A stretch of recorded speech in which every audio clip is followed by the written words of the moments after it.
வணக்கம் அன்புறவர்களே, எல்லாருமே எப்படி இருக்கீங்க? Welcome to Vidya vlogs. இன்றைக்கி வெஜ்ஜு ஃப்ரைட் ரைஸ் பண்ணுறது எப்படின்னு பார்த்துக்கலாம்.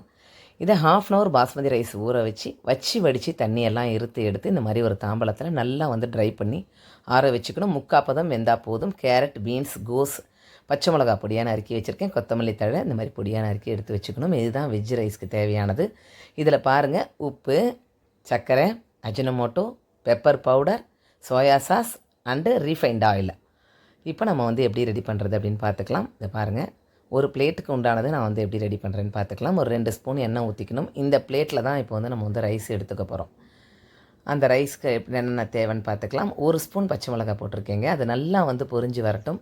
அதுக்கடுத்து 1 ஸ்பூன் பீன்ஸு. 1 ஸ்பூன்னா கொஞ்சம் பெரிய ஸ்கூப்பில் அந்த மாதிரி எடுத்துக்கணும். கேரட்டு, பீன்ஸ் ரெண்டையும் போட்டு ஒரு லைட்டாக வதக்கிக்கணும். அதுக்கடுத்து கோஸ் போட்டுக்கணும்.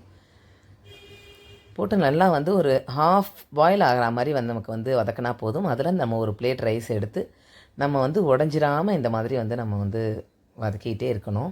அதுக்கு தேவையான அளவுக்கு கரெக்டான உப்பு அந்த அளவுக்கு போட்டுக்கோங்க. அதே அளவு சர்க்கரை, அதே அளவு அஜினமோட்டோ, அதே அளவு பெப்பர் பவுடர், ஒரு ஃபியூ ட்ராப்ஸ் மட்டும் நம்ம சோயா சாஸ் சேர்த்துக்கணுங்க. அது மேலே இந்த கொத்தமல்லி தழையை இந்த மாதிரி தூவி அழகாக ஃப்ரை பண்ணி எடுத்துட்டால் veg rice ready. Egg fried ரைஸ்க்கு இதே மாதிரியே ரீஃபைண்ட் ஆயில் ஆட் பண்ணிக்கோங்க. ஒரு பிளேட்டுக்கு ஒரு சின்ன ஸ்பூனில் ஒரு டீஸ்பூனில் பச்சை மிளகாய் ஆட் பண்ணிக்கோங்க.